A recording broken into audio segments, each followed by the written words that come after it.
Hey guys, welcome back to my channel. I hope you guys are doing well. तो आज मैं आप लोगों के साथ शेयर करूंगी मेरा C section delivery experience. C section क्या पेनफुल है या नॉर्मल डिलीवरी मतलब इजी है, क्या क्या ये सब कुछ मैं आप लोगों के साथ शेयर करूंगी। एंड सी सेक्शन में क्या क्या प्रोसीजर होता है, एंड आफ्टर सी सेक्शन क्या क्या मतलब बॉडी में कितना पेन होता है, एंड क्या क्या चेंजेस आता है, वो सब कुछ मैं आप लोगों के साथ शेयर करूंगी। आई होप ये वीडियो आप लोगों के लिए हेल्पफुल होंगे। तो आप लोग वीडियो फर्स्ट से लास्ट तक पूरा देखना, एंड बहुत सारा इंपॉर्टेंट चीज़ जो है वो मैं आप लोगों के साथ शेयर करूंगी।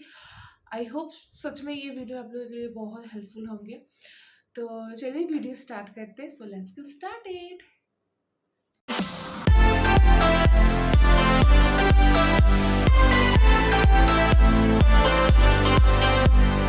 तो मेरा जो सी सेक्शन हुआ है तो वो होके मेरा 4 महीना ऑलरेडी हो चुका है। एंड मेरा 3 नवंबर को मेरा बेबी बॉय हुआ है। एंड फर्स्ट मैं बता देती हूँ, मैं पहले से ही सी सेक्शन ही चाहती थी। डॉक्टर मतलब आपको ऑप्शन देता है सी सेक्शन और नॉर्मल डिलीवरी में, मतलब आप कौन सा कराना चाहते हो। बट मैंने पहले से ही मतलब मैंने बोल दिया है कि मुझे सी सेक्शन कराना है, बिकॉज मेरा फैमिली में ऑलरेडी सी सेक्शन हो चुका है किसी का, मतलब मेरे भाभी का हो चुका है। तो इसलिए काइंड ऑफ एक्सपीरियंस वो मेरे साथ शेयर की। एंड मुझे इसलिए वो इजी लगा, एंड इसीलिए मैंने सी सेक्शन चूज़ किया। एंड नॉर्मल डिलीवरी भी हो सकती थी, ऐसा कुछ कॉम्प्लिकेशन मेरा नहीं था, कुछ भी कॉम्प्लिकेशन नहीं था। तो डॉक्टर ने बोला कि आपको इजीली नॉर्मल डिलीवरी हो सकता है। बट मैंने बोला कि नहीं, मुझे नॉर्मल डिलीवरी नहीं करानी है, मुझे सी सेक्शन ही करानी है। बिकॉज मतलब मुझे बहुत ज़्यादा डर लगता है C section, sorry, normal delivery में जो लेबर पेन होता है एंड उसके बाद जो स्टिचेस वगैरह होता है सब कुछ। बट अभी नॉर्मल डिलीवरी में थोड़ा एनेस्थीसिया वगैरह होके स्टिचेस वगैरह होता है, बट पहले ऐसा नहीं था। तो I don't have any experience about normal delivery, but yes I have a C section delivery experience. तो इसीलिए मैं आप लोगों के साथ शेयर करूँगी। बहुत सारा लोग मतलब होता है ऐसा कि सी सेक्शन इज मतलब सोचते हैं कि सी सेक्शन बहुत ज़्यादा पेनफुल है, सी सेक्शन बहुत टफ है एंड सी सेक्शन नहीं कराना चाहिए। ऐसा कुछ नहीं है। अगर आप लोग सी सेक्शन जब में जाना चाहते हो, करवाना चाहते हो, तो आप लोग इजीली करा सकते हो। ओके। एंड मैंने जैसे थंबनेल में दिया है कि मेरे पेनफुल सी सेक्शन का जर्नी, यस पेनफुल होता है। Both are painful, normal delivery also painful and C section also painful. But हाँ, उसका अलग अलग पेन होता है, मतलब अलग अलग टाइप पे पेन आपको सहन करना पड़ेगा। बट बोथ आर पेनफुल, ठीक है। नॉर्मल डिलीवरी में क्या होता है, नॉर्मल डिलीवरी में आपको लेबर पेन फर्स्ट आपको मतलब सहन करना पड़ेगा। उसके बाद जो स्टिचेस होता है वो, एंड उसके बाद मतलब डिलीवरी हो जाने के बाद सब लोग बोलते हैं कि ठीक हो जाता है, एंड 1-2 दिन या फिर 1 हफ्ते के अंदर ठीक हो जाता है। बट सी सेक्शन में ऐसे नहीं होता है। सी सेक्शन में आपको फर्स्ट जब एनास्थीसिया करेगा तब मतलब डिलीवरी के टाइम पे आपको कोई पेन नहीं होगा, कुछ नहीं होगा, आपका सेंस रहेगा, आप देख सकते हो सब कुछ, फील कर सकते हो सब कुछ, बट आपको कुछ भी पेन नहीं होगा। बट आफ्टर सी सेक्शन मतलब आफ्टर ऑपरेशन आपको पेन सहन करना पड़ेगा। पेन मतलब क्या पेन है, जैसे ऑपरेशन हो गया एंड आपको बेड में दे गया, एंड जब आपका मतलब जो एनेस्थीसिया है वो अगर चला मतलब ख़त्म हो जाता है, उसके बाद से आपको पेन होना शुरू होगा।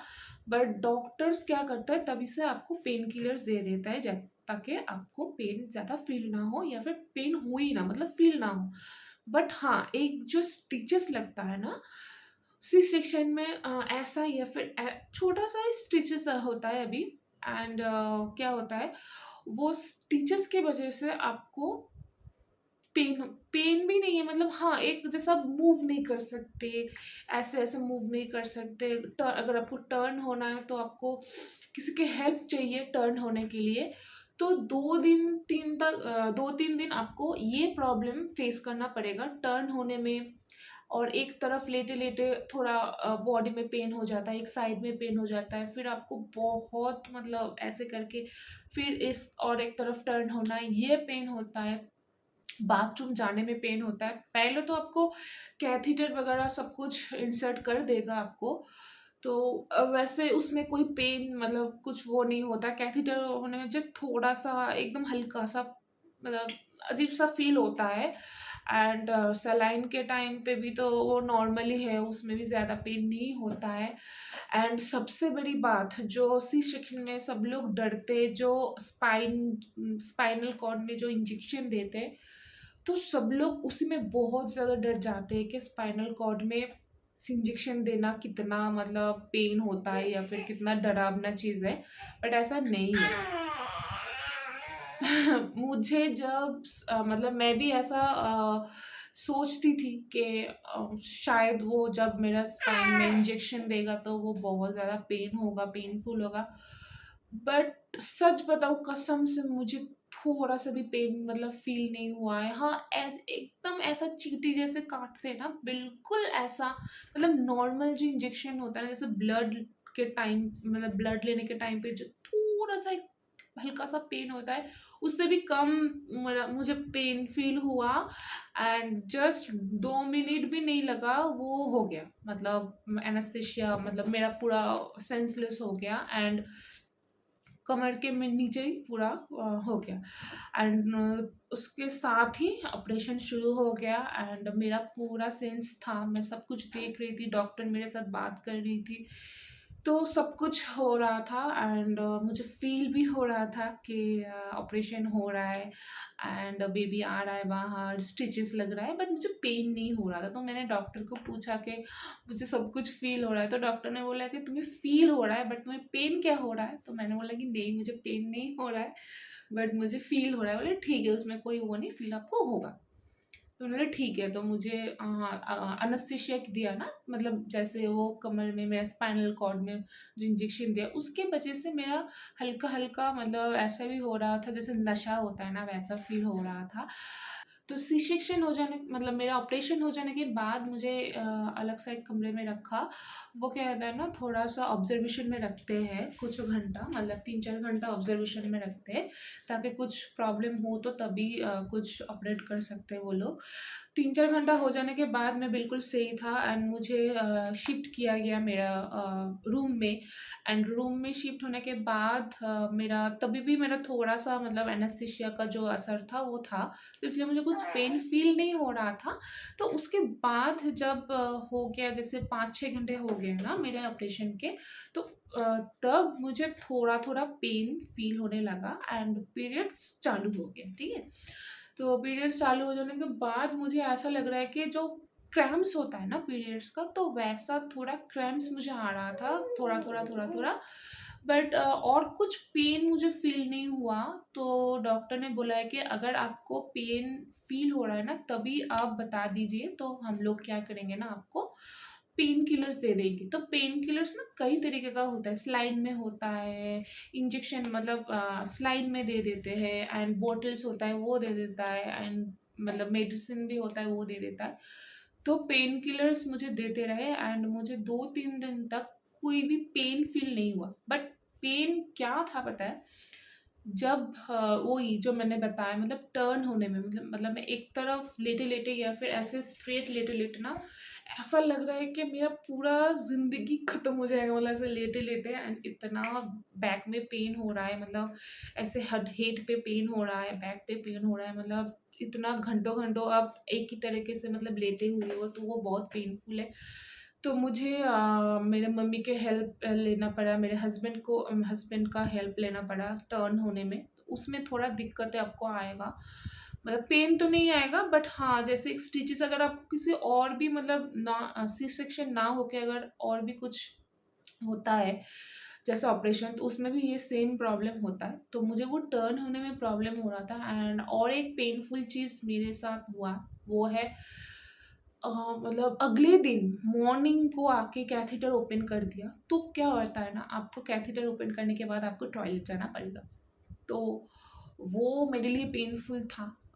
एंड आके वो डॉक्टर ने पूरा मुझे ऐसे उठा दिया, उठा के बेड से नीचे डाल मतलब खड़ा कर दिया और मुझे बोल रहे हैं कि वॉक करो।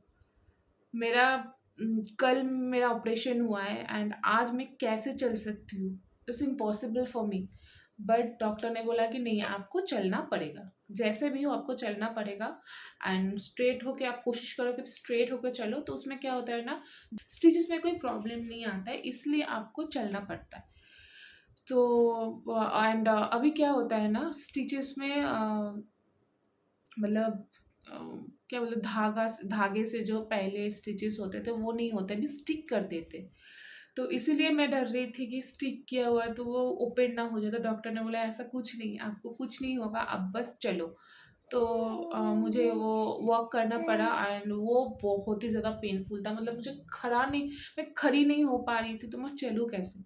तो वो पेनफुल था। तो मेरे हस्बैंड ने पूरा मुझे ऐसे उठा के मतलब हेल्प की चलाने, मतलब वॉक करने में। एंड मतलब वो बहुत ही ज़्यादा वो था, मतलब कैसे चलूँ? अगर मेरा हस्बैंड नहीं होता तो पता नहीं मैं क्या करती उस टाइम पे। He was so helpful, so caring for me that time. And मतलब वो उठा के मुझे ऐसे चला रहे थे उधर-इधर, मतलब मेरे रूम के अंदर ही मैं चल रही थी। एंड उसके बाद डॉक्टर आके मुझे चेक करती थी कि ब्लीडिंग कैसा हो रहा है। एंड मतलब वो लोग तो क्लीन कर देते सी सेक्शन में, मतलब पीरियड्स का जो ब्लीडिंग होता है वो क्लियर कर देते हैं, बट फिर भी थोड़ा-थोड़ा रहता है। तो वो ब्लीडिंग मेरा था, कम हो रहा था ब्लीडिंग। एंड डॉक्टर आके चेक कर रही थी। एंड क्या मुझे पीने के लिए, पहले तो कुछ घंटे मुझे कुछ भी पीने के लिए नहीं दिया गया, मतलब पानी भी नहीं। तो उसके बाद एक दिन पूरा लिक्विड दिया एंड उसके बाद सॉलिड देना शुरू कर दिया। बट वो भी पूरा मतलब मेडिकेशन के अंदर, एंड वो सिंपल सा खाना वगैरह मुझे दिया गया। तो वो सब कुछ अच्छा ही था। वैसे वो 2-3 दिन मुझे थोड़ा मतलब फ़ील हुआ। उसके बाद मैं अकेली-अकेली उठने लगी, बैठने लगी, टॉयलेट जाने लगी एंड वॉक करने भी लगी। हाँ, धीरे-धीरे, ऐसा नहीं कि मैं झटक से चला गया, झटक से आ गया, ऐसा नहीं। मैं धीरे-धीरे चलने भी लगी एंड मैं कोशिश कर रही थी कि हाँ, कि चलो विदाउट एनी हेल्प मैं अकेली चलूँ। तो वो हो गया। एंड थर्ड डे या फोर्थ डे पे मेरा मतलब छोड़ दिया, मतलब मेरा छुट्टी हो गया हॉस्पिटल से। मैं घर आ गई धीरे-धीरे मैं आई। एंड उसके बाद मुझे, एंड सबसे इम्पोर्टेंट बात जो है वो ब्रेस्ट फीडिंग का। पहले दिन तो मेरा ब्रेस्ट मिल्क आया नहीं। तो सेकंड डे में मुझे ऐसा लगा कि मेरा बेबी का पेट नहीं भरेगा, तो मैं क्या करूँ? तो डॉक्टर ने फर्स्ट डे फ़ॉर्मूला दिया एंड उसके बाद भी शायद फ़ॉर्मूला दिया। बट मतलब मैं कोशिश की बेस्ट फीड कराने के लिए, तो मैं कराई। बट मुझे ऐसा फ़ील हो रहा था कि बेस्ट मतलब मेरा ब्रेस्ट मिल्क अभी तक नहीं आया। बट डॉक्टर आके चेक कर रहा था कि नहीं आया है, तो आप देते रहो तो धीरे-धीरे आ जाएगा। फिर उसके बाद 2 दिन बाद पूरा मतलब भर गया। एंड मेरा डिलीवरी हुआ है 38 वीक्स जब ख़त्म हुआ, मतलब 39 वीक्स शुरू होते ही मैंने सी सेक्शन करा लिया। अगर नॉर्मल डिलीवरी होती तो आई थिंक 39 या 40-41 वीक में होता है। तो सब कुछ ठीक-ठाक था। मेरा सी सेक्शन डिलीवरी इतना भी पेनफुल नहीं था जितना मतलब सब लोग सोचते हैं कि C section very painful. But no, कोई मतलब वो तो होता ही है। जैसे आप अगर नॉर्मल डिलीवरी करोगे ना उसमें भी आपको होगा। एंड नॉर्मल डिलीवरी में क्या-क्या दिक्कतें होते हैं वो मैं अगले मतलब और एक वीडियो में बनाऊँगी, क्या-क्या प्रॉब्लम होता है। बट सी सेक्शन में मुझे इतना फ़ील नहीं हुआ। हाँ, बस ऑपरेशन के बाद 2-3 दिन मुझे ऐसा फ़ील हुआ, उसके बाद मैं ठीक हो गई। और जैसे रूम में ही मैं चलती थी एंड खाना-पीना सब कुछ नॉर्मल हो गया। डॉक्टर ने डाइट चार्ट दे दिया मुझे क्या-क्या खाना है, क्या-क्या नहीं खाना है। तो सब कुछ मैं खाने लगी, मैं पूरा फिट थी। 1 महीने के अंदर मैं बिल्कुल फिट हो गई, जैसे कि मेरे हस्बैंड के साथ बाहर चली गई, मार्केट चली गई, सब कुछ बच्चों को मेरे मम्मी के पास छोड़ के चली गई, मतलब इतना फिट हो गई मैं। तो मुझे कोई भी दिक्कत प्रॉब्लम नहीं हुआ है। जो मतलब पेन था वो मैं बता दिया, बस यही पेन है जो कि नॉर्मल डिलीवरी में भी आपको फ़ील होगा, ऐसा कुछ नहीं है। एंड आप लोग ईज़िली सी सेक्शन करा सकते हो। एंड हाँ, थोड़ा-सा आपको प्रिकॉशंस वगैरह लेना है, मेंटली आपको प्रिपेयर होना है सी सेक्शन के लिए, क्योंकि ऑपरेशन जैसा है ऐसा कुछ और कुछ नहीं, और कुछ नहीं, सब कुछ बहुत अच्छे से हो जाएगा अगर आप लोग मतलब आपका सी सेक्शन होने वाला है, तो आप लोग ईज़िली सी सेक्शन करा सकते हो, इतना भी पेनफुल नहीं है, इतना भी डरने की कोई बात नहीं है। एंड और एक बात मैं आप लोगों के साथ शेयर करना चाहती हूँ, लोग सोचते हैं कि सी सेक्शन कराने के बाद जैसे स्पाइनल कॉर्ड में जो इंजेक्शन देता है ना, वो बहुत ज़्यादा पेनफुल होता है एंड वो बाद में भी पेन आपको होता है। बट ऐसा कुछ नहीं है, मेरा अभी 4 महीने हो गया है एंड मेरा अभी तक कोई भी फ़ील नहीं हुआ है कि आपके बैक में पेन हो रहा है, आपको आपसे झुका नहीं जा रहा है, आपसे कोई काम करवा नहीं किया नहीं जा रहा है। तो ये सब वो है, मतलब ये बॉडी के ऊपर डिपेंड करता है। अगर आप बॉडी बहुत वीक है या फिर आपके बॉडी की केयर नहीं कर रहे हो आफ्टर सी सेक्शन, तो ये सब प्रॉब्लम आपको फेस करना पड़ता है। बट वो इंजेक्शन देने के लिए आपको, मतलब देने के बाद जैसे पूरा लाइफ टाइम दर्द रहता है कमर में, ऐसा कुछ नहीं है, ये मिथ है पूरा।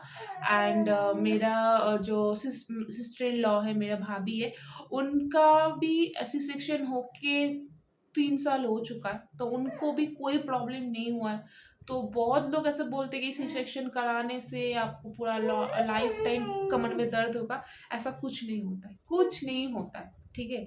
तो यही मैं बताना चाहती थी कि सी सेक्शन कराना इजी है, कोई डरने वाली बात नहीं है, अब आराम से सी सेक्शन करवा सकते हो। एंड क्या बताऊँ, ये आई थिंक ये वीडियो आप लोगों के लिए हेल्पफुल होंगे, अगर होंगे तो please like share and subscribe करना। एंड मेरा और भी प्रेगनेंसी रिलेटेड वीडियो आते रहेंगे, तो आप लोग ज़रूर देखना। सो ये आज की था मेरा C section delivery experience. So till then, bye.